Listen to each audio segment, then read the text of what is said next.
welcome everyone. Feel free to use the chat. This is a webinar, so we're not going to see anyone else, but feel free to use the chat to throw out questions as we go. This is just going to kind of be a conversation, your favorite podcasters talking about reflections and projections. So we're going to look back at 2024 and look forward to 2025. We're going to follow up and send you this recording. Hopefully I look good, and we're going to send you a copy of the deck as well. So engage with us as you can and as you will. Take notes as you want, but you'll get all this stuff as a follow-up. So be sure of that. Okay. Indeed. Like I said, we're going to look back. We're going to do a little reflection on 2024. And then at the end, get excited. Eric and I have some predictions for what's to come in 2025 in this performing arts industry. Some provocative predictions. We'll try to make you think and give you some good ideas to move forward. But first, we would love to hear from you. We would love to hear from you. Put in the chat, what's one challenge you're hoping to address with this conversation, with the insights shared in this next hour or so that we're going to chat? What's a challenge that you hope that we're going to address? Throw it in the chat. We would love to get your feedback, your challenges. We all have them. Expanding donor base. I just saw that, Charlotte. Thank you for sharing that. Indeed. Yes. Expanding the donor base. If you don't have a challenge you're hoping to address and you want to just, throw out what's your favorite, what's your go-to Valentine's movie? Valentine's is on my mind. I need to start thinking about a gift for Valentine's Well, it could Day. be expanding audiences. We see a lot of people asking about that. So that could be the gift. That's the gift. That could be the gift. Yeah. Theater tickets. That's a good idea. We'll expand ourselves. Yeah, growing subscription bases. Yeah, all kinds of good questions coming in. And the data will go in all these places. So I'm really excited to be part of this conversation. Awesome. Yeah, growing loyalty models, I see. Yes. Expanding audiences with younger people. Interesting. Mm-hmm. Yeah. All right. Mobilizing Keep them coming in. Yep. Predictions, making good decisions, and subscriber engagement. I love to see that. Okay. And feeling more comfortable with data. Maybe we'll use that as our springboard into the data. So we get data is so powerful, but can also be really daunting because there's so much of it at the same time. So hopefully we'll distill down some of the main KPIs, key performance indicators to think about. So it's not so much, but actually focused and helpful. That's so true. One of the questions I get the most is, what data points should I be looking at to know if I'm, being successful or have the runway to be? So we can get into that. It's not like there isn't enough data out there. It's how do we focus on it? How do you pick the right bubbly flavor that works for you? So. Okay, well, keep those challenges coming in, and or Valentine's movies if you want. But moving forward, Eric, will you give us the the TRG 101, why we're here, what we're doing here? Sure, yeah, because some of you I know do know about TRG. Some of you might be interacting with us for the first time. So TRG partners with the performing and visual arts sector to essentially, a headline we tend to use is to close revenue gaps, and that tends to show up in sort of four main places, and they're all equally important. But one is growing customer relationships, so finding new people to come into your venues. What are the right strategies and tactics to get the regularity so they become multi-buyers and then subscribers and then become those long-term advocates of your organization, all to get to the second place of financial stability. So I know one of the things you all probably have in the front of your mind, we keep hearing over and over again, is the cost of business keeps going up, yet our revenue is not keeping pace with that. So how how can those relationships turn into enough revenue so we can have a better equation between those things? And we don't want to do that just once. We want to have replicatable organizational frameworks that allow us to have new operational muscle memory built ways of working. So we help organizations build relationships, grow revenue, and then have the right kind of structures to keep that a part of your day-to-day working, all with the big headline of saying when you can do all those things, you can invest more in your people, your customers, your communities, and internally in all of you. I know organizations always want to be able to, they struggle at times to invest more in staffs as well. So that growth is an internal and external goal for the clients we get to work with. So growing relationships, becoming more sustainable, and creating longevity along the way. So that's who we are and how we approach our partnerships, our consulting relationships with our clients. That's what we do and who we are. Thank That's you, what we do. Eric. And Yeah. to inform this conversation, we have this tool. Eric, I'm going to ask you to share a little bit about it again. It's our arts and culture benchmark. It used to be, what did we, it used to be the COVID-19 benchmark. Remember, Right. have you ever heard of such a thing, COVID-19? Yes. What? What is that? Okay, but tell us what we do with it now. Yeah, so the data we're going to look at today in the webinar is part of the largest data set of arts consumption in the world. So it is international, but essentially, and Andrew, if you could go to the next slide, I think that actually Hmm. probably will give us some context, is about 500 organizations internationally, North America, the UK, are sharing data with us on a day-to-day basis. So we get things like single ticket data, subscription data, annual fund data, and we analyze that for a couple of reasons. But one, like we're doing today, is to share the trends to help inspire you all to think about, oh, if that's working, maybe I'll try that, or that's an aha within the data that we might want to incorporate into our strategies as well. So data and looking at data shines what we call the lanterns of opportunity on places you might want to dig into. So we study this data and then on a routine basis share it back with the sector in ways like this, webinars and whatnot. So for today's conversation, we're going to look at about data from about 250 performing arts organizations in North America, 400 million transactions. So there is a lot of heft and strength in this data. So that's what we're going to dive into. Again, to see some light and to be inspired by where the data might take us to help build more of those tactics and strategies together. And I will Fantastic. say one more thing. You Yeah, all can join if you want to. It is a free data set to be a part of. We're going to share throughout today's webinars ways that you can sign up for it. So please join. yeah. You can help this data set become even bigger. So My friend Grant just threw a link in the chat. It's compatible. It's an automatic data feed with myriad CRM database systems, all of the big ones you can think of, and then a lot of others. So join. It's free, and it'll give you and your team some really good data insights to check out. and some benchmarks or some dashboards to look at. So you get logins to look at this data as well. So yeah. Awesome. Okay, so let's move forward. We're gonna reflect first. Let's put our way back goggles on, and we're gonna start with Holiday, which I just found out is a Madonna song, and Eric, I think, is mad at me for it. Oh yeah. It's a Madonna song, Holiday. We're I'm not gonna talking about hold Madonna though. No, but I'm going to hold on to that for a long time. Okay. Okay. And we'll talk offline about that.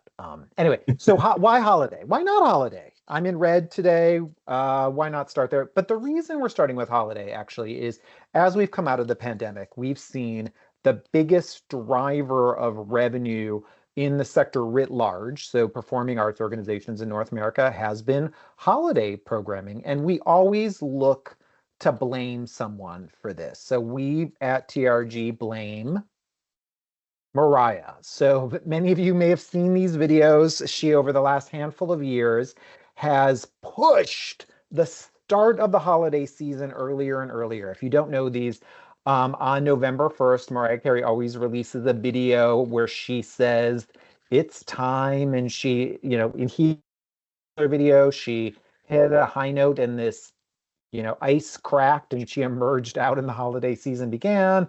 In a previous one, she took a sledgehammer and you know, broke apart pumpkins. She literally was the Smashing Pumpkins for a moment in time.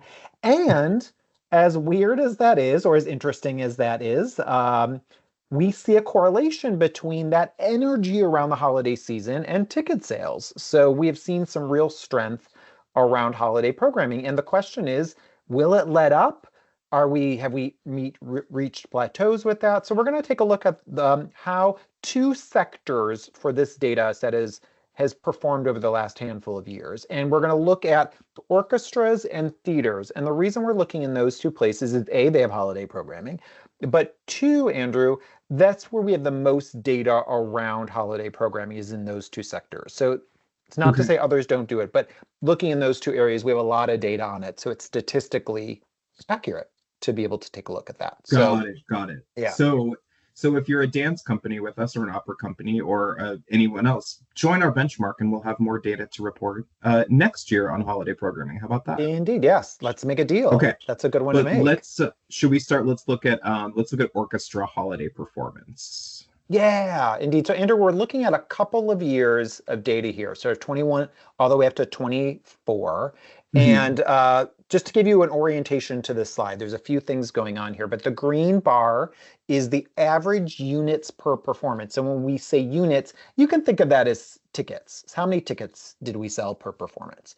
The black rectangle near the bottom of the green bar is the number of performances we had in the data set. So of all the orchestras that there were 250 holiday themed performances in 2024. And we're looking at things like Christmas Spectacular and Holiday Pops and Messiah and a whole wide range of things that fall under the umbrella of holiday in the orchestra sector. And then the purple rectangle near the top is the average revenue per performance. So interesting is still seeing growth across the board, and that happened even with this blue house arrow box at the bottom of the screen. There were 8% fewer performances of holiday in 2024 versus 2023 because Thanksgiving was late in 2024, so there was less time. There was fewer weeks, dates to have holiday performances. But even with that lesser amount of performances, there was still an increase. So I think Mariah would hit a high note for saying there's still interest and heat around holiday performances. Okay, so that's a big aha moment. So the calendar in 2024 prevented us from being able to necessarily have as much inventory, really. That's what it boils down to, right? You can only make so much money. It's all tied to how much inventory you actually have in those cases. Yeah, indeed. So we had less inventory, but we still made. Actually, I think you have that stat actually behind the scenes there, Andrew. How much did revenue grow for orchestras between 2023 and 2024 holiday-wise?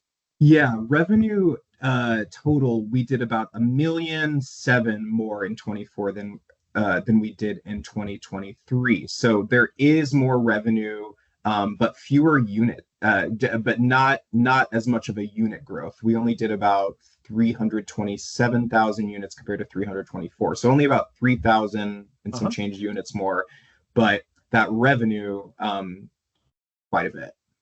So we stayed kind of flat maybe with units, but with less performances. So actually we sold more per. And then we'll hold on to that note about the revenue for a second. So let's go to the next slide because this is orchestras. The other one we look at is holiday for theaters. So we're looking at Christmas Carol essentially here. That's their big product line. Some pantos in here as well, but pretty similar story. Green bar up, purple bar is up as well, but 23% fewer performances because of that late Thanksgiving. And actually overall, it doesn't look it here. You don't see it. Andrew actually has this number. The revenue was down a little bit. Was it like about, what percentage was that? Yeah, revenue was down about 19% overall. Yeah. Units were down 21. But average revenue per production, up from 19,000, almost 20,000 to 21. So it's still a driver. We're still seeing a lot of heat around the holidays, but knowing, it is a finite number. So knowing how many weeks and dates we have plays a role, especially when we think about budgeting. And Andrew, if you don't mind going to the next slide, Yeah, this is definitely. where, and some of you raised this question earlier, how does price play a factor in things? So as you were signing up, some of you raised the question, hey, can we talk about price a little bit and how do we put price in context and when and where do we raise prices? So it's interesting here orchestras had about a 9% raise in average paid ticket price. So this isn't listed ticket prices, but this is, Andrew, what we would call per capita revenue. And we're going to use that phrase a lot in today's webinar. But essentially, if you sold 100 tickets, if you sold $100 and you sold 10 tickets, the per capita revenue is $10. So you're per. So here, Okay. our per capita revenue went up 9%. So even though we had fewer performances in orchestras, we still got to that revenue nut because that average per paid was higher in 2024 than it was in 2023. And didn't look like there was a softening. We sometimes wonder when the Mhm. per cap goes down, maybe that means there's more revenue fear on the side of the customer, or there's more sensitivity, but we didn't see that here. That doesn't seem to have happened yet. What's interesting is, if you don't mind, Andrew, going to the next slide. Absolutely. Yeah, thank you so much. Is there was actually a little bit of slowdown with per cap on the theater side of things. So that's an interesting area to dig into is did we see less of an increase? It went up 3%, but not as much as orchestras did between 2023 and 2024. The $52 to the 53. Is that maybe a little bit of softening with our audiences or fear, or did we hold ticket prices? So that'd be a question you want to ask yourself internally is how do our per caps look? Put it Mhm. in context. Did your prices go up or down, meaning your listed prices? And that helps putting those two things together helps to frame out we seeing our audiences still have a hunger Yep. for higher priced inventory, or are they starting to retrench back a little bit? Those are two indicators. When you think about like the data points to watch your print, your per caps and Mhm. compared to your listed prices and how they're relating to each other. Yeah, Interesting. And I see the question, this is not including comp tickets. I don't think this is paid tickets in our benchmark, correct. right?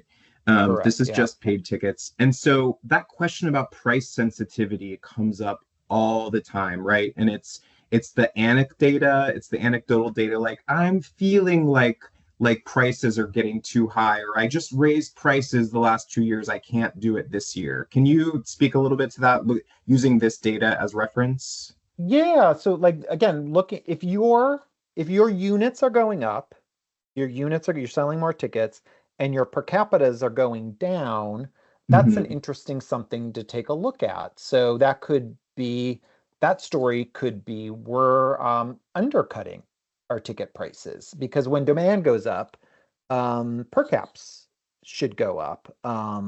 Or are we seeing our revenue go down, but our per cap go up? Well, that might be a headline that says, oh, that's exciting. We're seeing our per capita revenue go up, but that might mean that only the highest price inventory is selling. So you might not have juicy enough prices Mhm. at the lower amounts to be able to encourage behavior. So there's a little bit of the like getting the data and then putting that in like puzzle pieces together to say, oh, what is this really telling us behind the scenes of what's going on with price?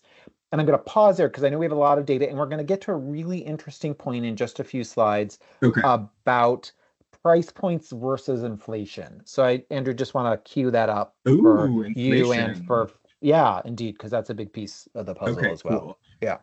Quick question though about aggregated data. This is aggregated data of hundreds of organizations. Yeah. And some of them are large, some of them are small. Right. Can you say anything else about that?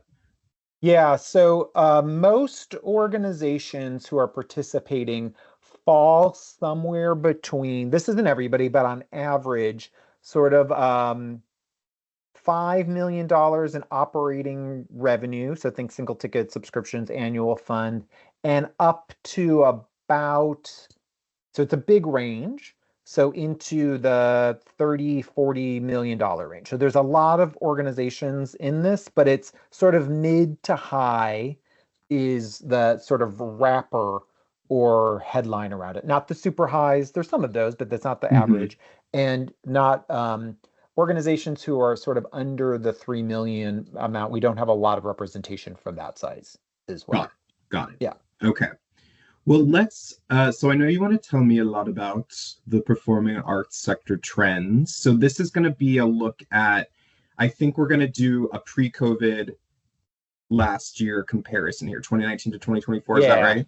correct. Okay. Yeah, just a spoiler alert to everybody out there. We think we need one more year of strong data, which we hope will be 2025, to actually stop looking. We'll always want to have some contextualization to the pandemic, but we will by that point have 3 years of solid post-pandemic data, 23, 24, 25, and probably will start to transition into conversations that are more around that timeline than comparisons back to the pandemic. Because if we're not changed yet, like our new Mhm. normals have set in, but it's still helpful. Don't get me wrong.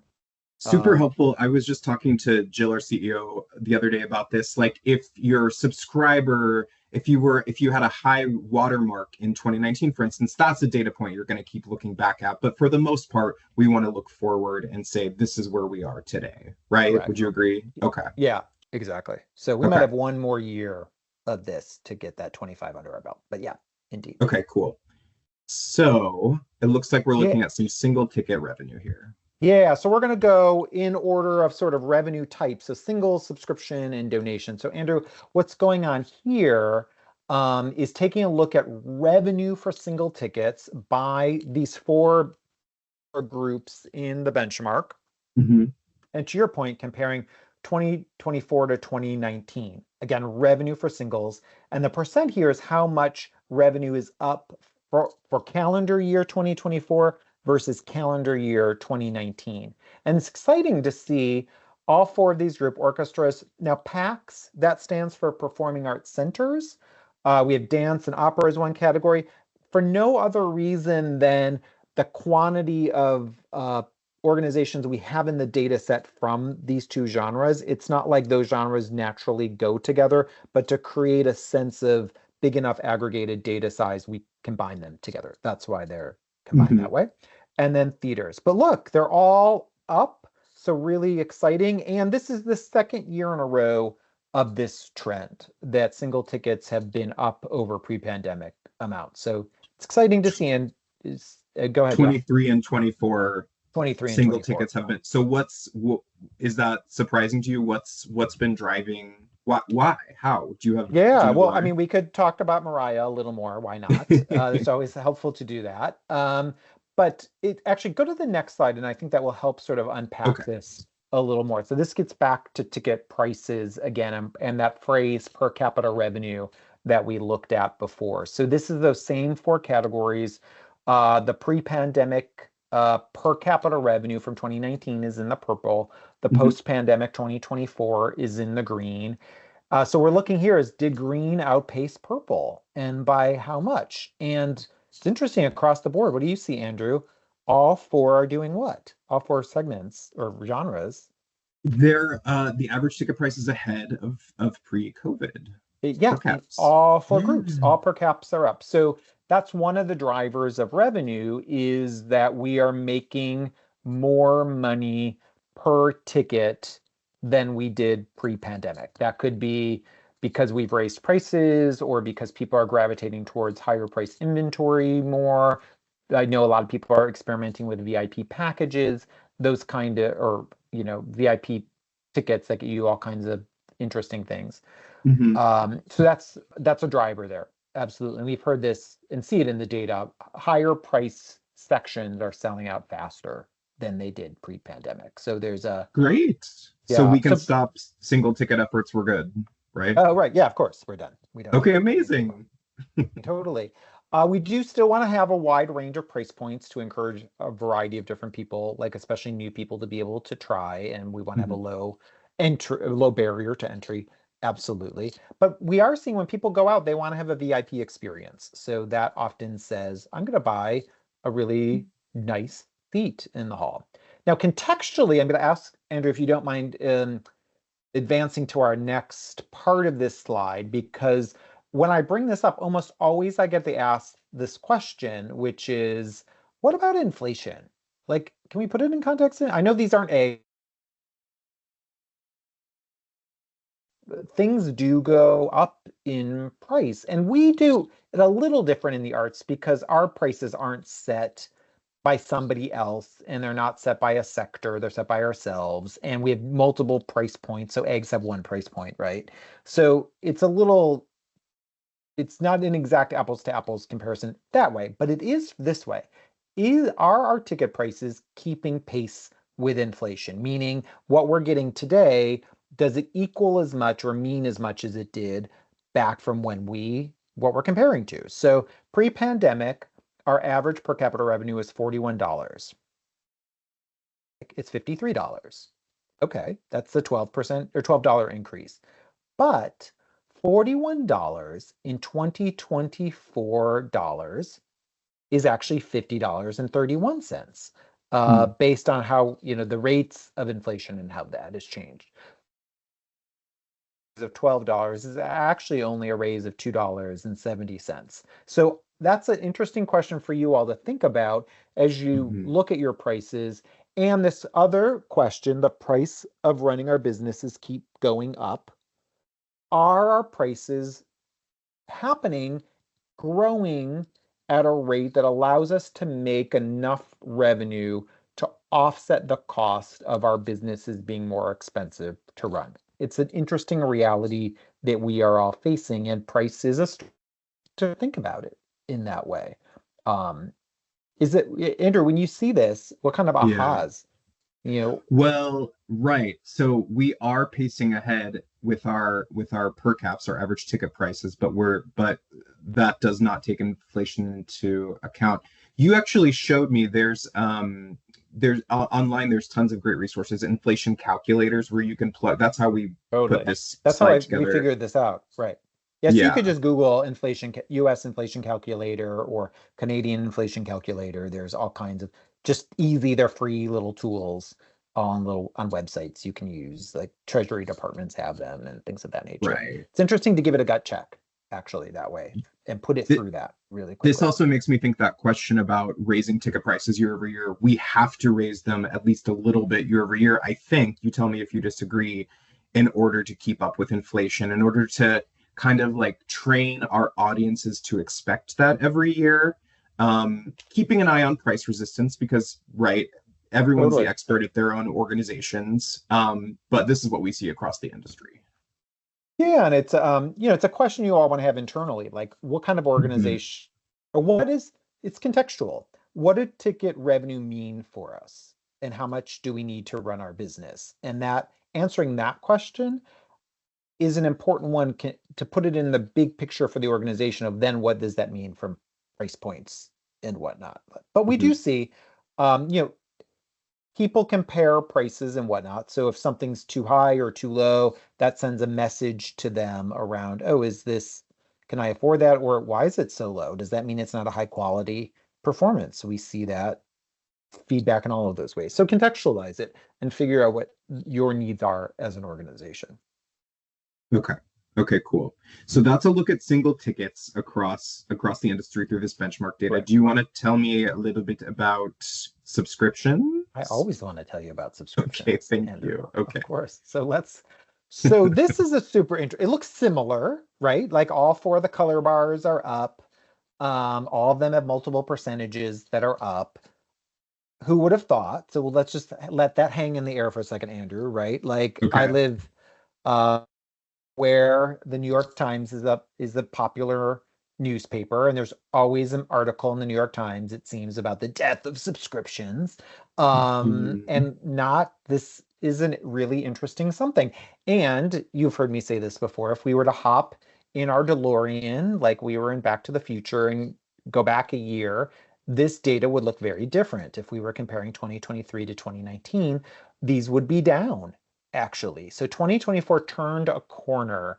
And I'll say one other thing about this, and I'll pause because I know you have feedback and questions, is we've expanded this headline. So it's always been there. Membership, um, choose your owns, bulk buys have always been under the headline of subscription, and we've always tracked them as part of subscription. But so many of the folks out there in the sector are leaning into memberships, transactional membership packages, that I think it's worth expanding the headline to be not just subscription and membership. Again, the data's always included it, so it's not like we're having it in there for the first time, but more people are doing them, and I think that's playing a role in some of the growth. Having more options for the type of product lines that people can participate in that align with the kind of lifestyle they have and are interested in. Interesting. Okay. Interesting. So we don't care. We say we use subscription as some one of Brad Carlin, who we work with at TRG, said this recently, and it was like mind blowing to me. Subscription is a tool, right? You have a tool belt worth of tools that you can use to build loyalty. One of them subscription, one of them could be membership, could be other benefit oriented things, choose your own, pick pass, whatever you want to call it. But we're lumping all of those tools into this method for getting people to show more frequency and attendance. Would you say, is that right? Yeah, so sort of like your that tool belt you could call your loyalty package tool belt or Mm-hmm. whatever. Yeah, so indeed, totally, that's a great way to think about it. Okay, so what is driving, what do you think? So you said 24, we're in the black, so to speak. What's driving, do you know, this subscription and membership resurgence? Yeah, so click ahead and Oh, we okay. might have a spoiler alert there. So interesting, similar story to what we saw with the singles is per capita revenue is up. So in Okay. subscriptions, you could think of per capita as per unit per cap. So if you have a package that is, you're a theater and you have 6 productions in your season and you sell those as a subscription package, you have 6 units in your 6 play package. So the per unit per cap up 24% from 2019 to 2024. So what would have been the per unit per cap in 2019 was $53.65 in 2024. But look at this, actually, the Mm, adjusted for inflation, the $53 in 2019 is $65. mm. So actually, while it went up 24% comparatively, it actually like isn't making you any more money today than it did then. So, but it is driving like that, like it is keeping pace. But an interesting thing, we might think we're raising our prices, and technically we are, but not enough to surpass increases in inflation. The cost of lumber and the cost of steel and all those things that go into our Yeah, production expenses. I see. I totally. see. Yeah, Fascinating. I that's a new lens to think about this through for me. Okay. totally. Yeah. Interesting. But, and then also, there's another side here that I think is helpful for us to be mindful of in this context of subscription. So, Andrew, if you don't mind, I uh, don't know that we have that, but I think we're going to do, yeah. What is at the heart of that slide? it's like how many times people are attending per perform. Oh, hmm. Oh, maybe it didn't come up. But I I will don't think say, I don't think I made it, but give us the, yeah, give us yeah, the, so a couple things are happening. So if you look at how often someone is coming across your season, so we've been tracking in any season how many people come once, how many people come 2 to 3 times as a category, 4 to 5 times as a category, and 6+ times as a category across all of single tickets, subscriptions, all that good stuff. And mhm. we're seeing what happened in 2024 compared to 2019, more first timers than ever before. So that also tells the story of why single tickets are up. And our Sorry, six pluses. Oh yeah, so this is a really interesting one. Actually, go two ahead. go That might back. actually Okay, no, no, go let's two do ahead. it. That might actually get us to where It might get to this story. Yeah, so one more if you go. Mm-hmm. Yeah, I don't see it, Eric. Sorry. Yeah, that's all right. So Okay. 6+ people are up. So people are Okay. coming, more first timers and more people coming to the higher, more frequent. What is a little low is what we would call sometimes the messy middle. So people coming a second time season or a third time or a fourth. So we've got like new people, great. We've got your loyalists who are really digging in and actually saying, I want more. So that's driving subscription behavior. The people who are your next generation, meaning next year of subscribers, your multi-buyers, we're not having as many same season multi-buyers as we had pre-pandemic. So that's an opportunity for everybody is to think about how we get that messy middle to become like a little more. Who's that person who helps you clean up your house, Marie Kondo? Like Uh-huh. Yep. we need to Marie Hmm. Kondo our middle part of our pipeline, make it a little more crisp and not so messy, and more repeat behavior going on there. So I think one of the drivers here is more first timers who then build our opportunity, but our people who really love us are digging in deeper with us. So that's, Okay. yeah, So so headline is getting more people to come back for a second or third visit is going to make the biggest impact here. correct. Yeah, Yeah. indeed. Okay. Okay. Can we talk about donations? I think Yes. there's fundraisers on this call who have been who are watching who have Waiting. been waiting patiently. Yeah, Let's let's do get it. into that. Absolutely. So this looks very different, right, Andrew? So like Yeah. we've seen for the last two versions of this slide, we've seen up. Here we actually see more variety and some negative numbers here. So and this actually unfortunately has been the trend for the last couple of years is after 21 and even a little bit into 22, we saw fundraising spike because people, you didn't have performances, so people are donating their tickets. Or our community said, we sure gosh want to keep you around. So people stepped up to donate. And then it reversed after that. And we're still digging our way out. Except for what catches your eye on this slide, Well, Andrew? Yeah. gosh, I hope I'm not crass, but it looks like performing arts centers are giving us like a proverbial a middle finger. Like we know something you don't know. So what? Yeah, I wonder. Yeah, no, it totally My looks like mind. that. Sorry. Why why are performing Yeah, arts centers what are they performing doing? so well? Yeah. So, and if any of you out there from a performing arts center who had a really good 2024 with your fundraising, like let us in. Let us Yeah. into the story of what happened. I mean, we can kind of see in the data what we think happened, but you all congratulations. Congratulations. But couple of things. One is performing arts centers had a really good December. So of calendar year fundraising was higher at performing arts centers than anyone else. So what drove that? I'm not exactly sure. Strong strategies, Mhm. getting the message out about impact, all of that kind of stuff could have been part of that. But a really good end of. So think about you've got these moments of when fundraising can be really strong. Subscription add-on time, end of fiscal year, end of calendar year. So make sure you maximize those opportunities. Um, and I think it, somebody put in there, if I read that correctly, wondering if this was grant money, and it's not. It's all under individuals. So this is Mhm. individual dollars that are Okay. driving this. Yeah. So next slide actually also tells the tale, which is this is per capita, same concept, but average gift size for performing arts organizations. And look at that.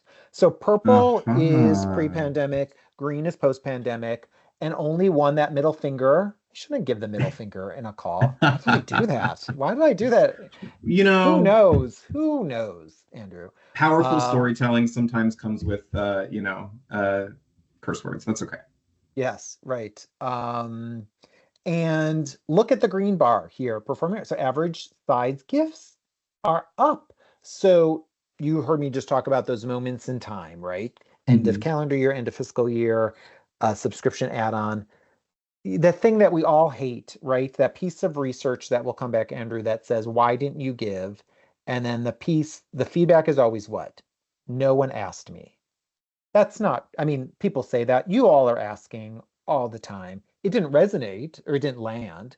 So akin to that is no one asked me, or no one asked me or gave me an insight on what dollar amount they needed. So like if you're sending out an add-on ask for subscriptions with your donation, put in a suggested gift amount in Mm-hmm. that.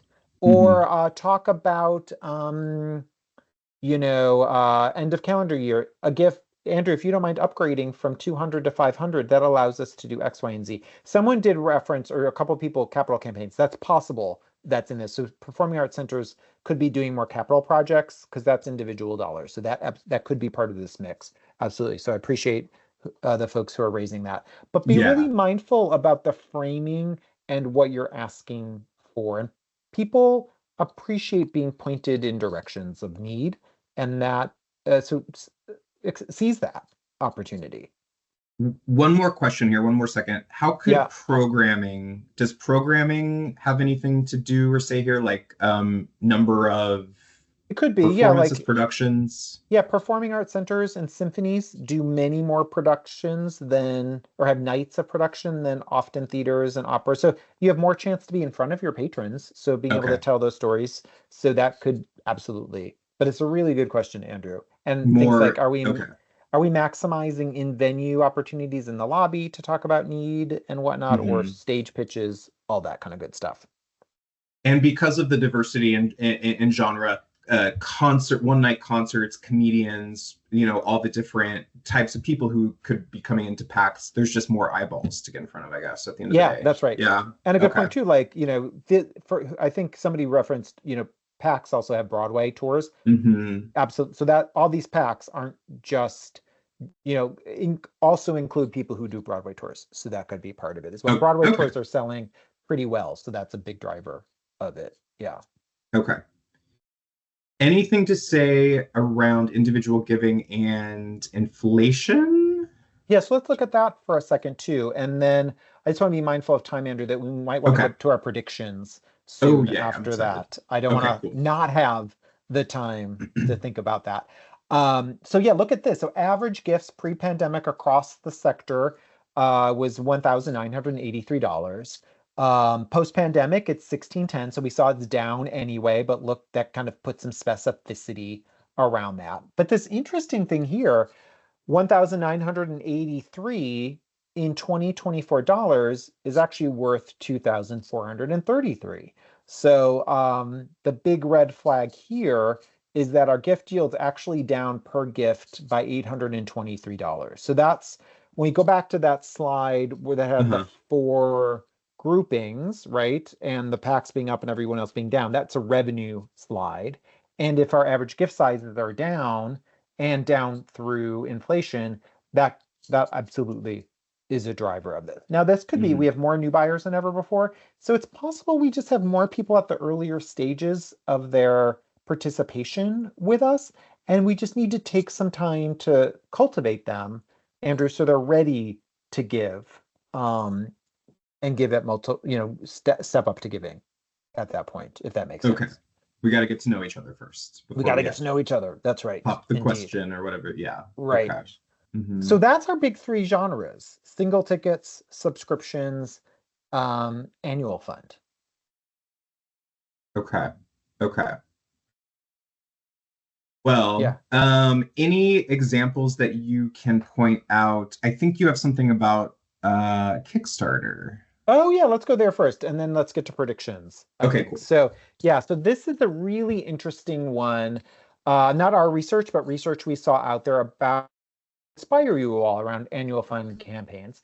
So Georgia Tech did this research. They looked at Kickstarter campaigns to see which ones got funded and which ones didn't. And there was some consistency around is for things that got funded and things that didn't get funded. So let's just pause here for a second and see if this resonates with our friends joining us today, if they see any commonalities, and or Andrew, you see some commonalities. Like What would be a headline about what got funded and what's a headline around what didn't?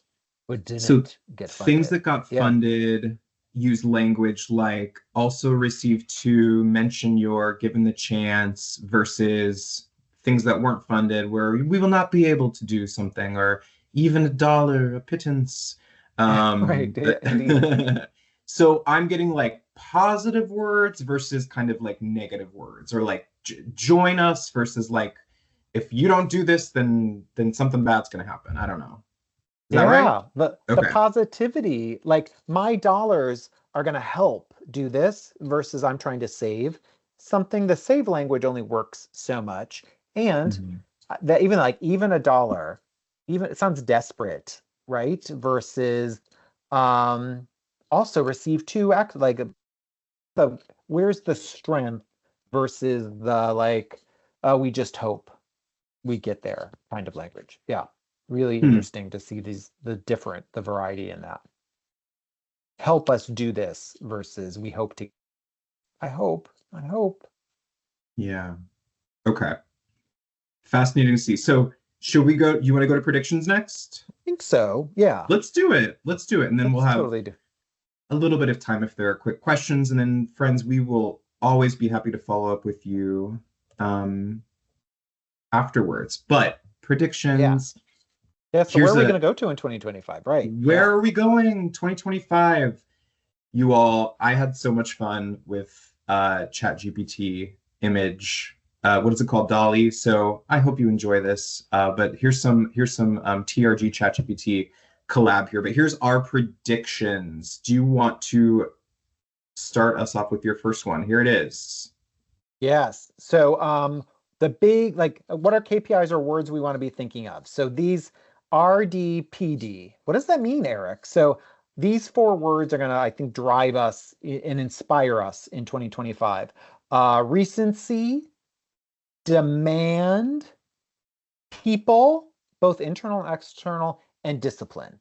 Getting people to come back, leveraging the demand that we have, thinking about who, like segmentation, and being laser focused on the things, the two or three main things we want to move the needle on. That will drive us in 2025. Recency, Recency, demand, demand, people, people, and discipline. discipline. Yeah. Okay. Interesting. More to come there, I More to think, come there. Yeah. in the We will. future.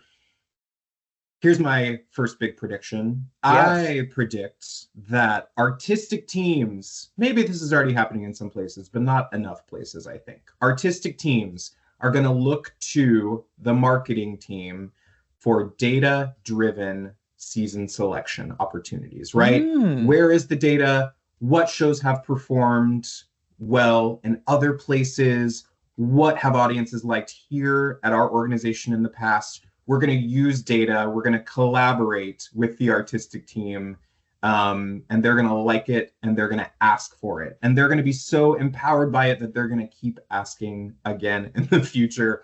So we're going to use data for season selection. And the marketing team is going to be so much more empowered, the philanthropy team as well, to take on the season to come. That's I my love it. Yeah, prediction. rip those walls down. More collaboration. Excellent. Okay, you got I another can see one? it. Yeah, I got it. Just bring it on. Okay. Customers will book tickets earlier than ever before. I know the headline is people are buying later. We actually are starting to see a shift earlier. And the fact that people they may not purchase, but do their research 4 to 5 weeks out. And the research is when they're actually making their decision. We're going to see more of that. We're going to see more. So don't just put all your dollars into the last week or 2 weeks. People will buy earlier. Yeah, we're hearing things, anecdata, that a lot of digital marketing companies are recommending. I heard this from a client last week. Put all of your buying into the last week before. Well, that's not what we're recommending based on the data we see when people actually purchase tickets, right? You can't build enough impressions in that period of time. Yeah, There you go. There people you buy go. earlier. Go ahead. People are You going got to another start. one, Andrew. What's yours? Okay, here we go. Phones, this is a big pet peeve of mine. This is going to happen in 2025 more and more. Phones are going to be encouraged at performing arts events. My phone is part of my body, and you can say, turn it off, put it away, whatever, and this is a sacred space. And in many cases, I agree with that. But it's part of who I am, and we're going to encourage people to use their phone to interact with us in our space. It could be the lobby, could be on my seat, a little QR code or something.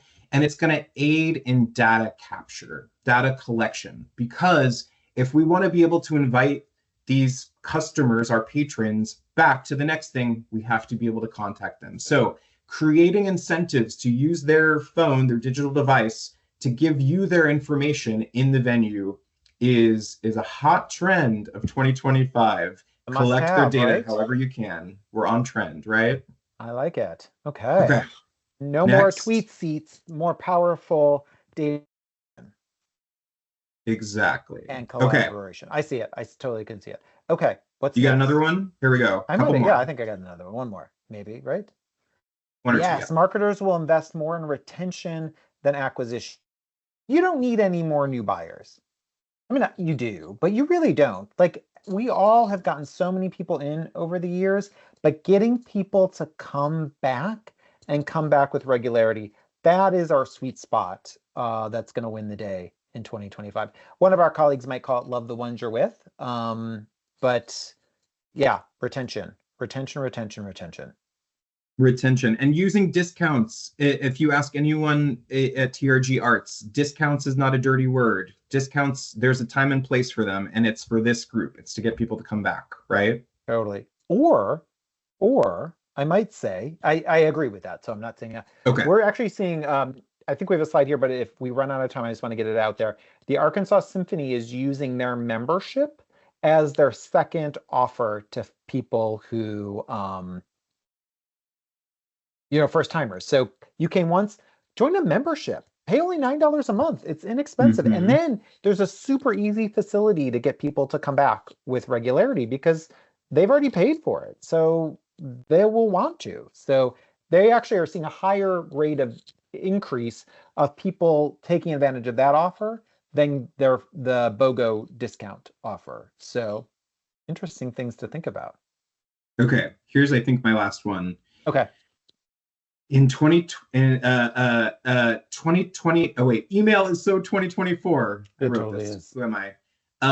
Y'all, have you tried to email like a 19-year-old before? They're not gonna write you back. Email is on the way out. The new channels, they're not even new probably, but texting, apps, are different things like that are gonna be how we communicate with our patrons. Invite them for the first time, invite them back, subscribers, whatever you want to say. But email is on its way out. We've got to investigate these new channels for communication that meet people where they are. Indeed. Create communities of communication. Find out, is that, to Andrew's point, like you just raised, is that apps? Is that, even in your social channels, like how are you creating more dialogue rather than, we're posting, hope you respond, but actually conversations. Like, think of like, what's your version of a Slack channel with your customers? What's your version of a Teams chat with your customers? Find those ways that people now communicate. I love this. Yes. Okay. Social media, right. Indeed. Your communities. Last one. Yeah. Just membership, VIP, loyalty is the key. So membership programs or your websites or the ticketing platforms you use that are mobile, what are the right ways to create a more ongoing conversation? This that's the way in to bring in new offers and repair and things of that nature. So Andrew, to your point, like this one's akin to your email is the place where ideas go to die, as one of our colleagues sometimes says, but like create places of community for communication. And membership is a way that you could create that, the structure for it, at least for people to use and look. So Andrew, we've got 2 minutes left. I do want to make sure we post or put this QR code Let's up for do folks. it. Yeah. So if you all want to puzzle through these ideas together, I know some of you said I would love to continue the conversation. use this QR code. You can book time with Andrew and I to have your own predictions conversation. We can talk through data together, or just address the gaps that you all are facing as an organization. We'll hold this up for a second longer. And uh, Grant put into the chat, you may have seen it earlier, he'll probably put it in again. Join the benchmark if you want to be part of this data set. We would love to have you. Like we said, you get access to all kinds of cool dashboards, and you get to be part. Your data is in these studies going forward. So book some time, let's chat further, and join the benchmark. Andrew, it's been such a pleasure to be here with you talking Yeah, through this stuff. Yeah. this was so fun. Bren, we saw your question. We'll get back to you via email. Thank you so much. And hey, if the feedback was great in the chat, if you have ideas for what you'd like to see, someone said they'd like to hear more about discounts, production costs, reach out to us. We are always eager to hear your thoughts about what we can be talking about, because you're the ones doing this hard work. You're on the ground every day trying to get more people engaged in performing arts. So thank you for the hard work you're doing, and reach out with any questions or ideas of how we can help you get this work done. And Okay. tell us your favorite bubbly flavor, because I know Andrew wants to figure out which is his next one to buy. Like, somebody connect me with Bubbly so I can get a sponsorship, please, please. Please. Okay. Absolutely. Thank you everyone so much. We'll see you all again soon. Take care. Thank you everyone. Cheers.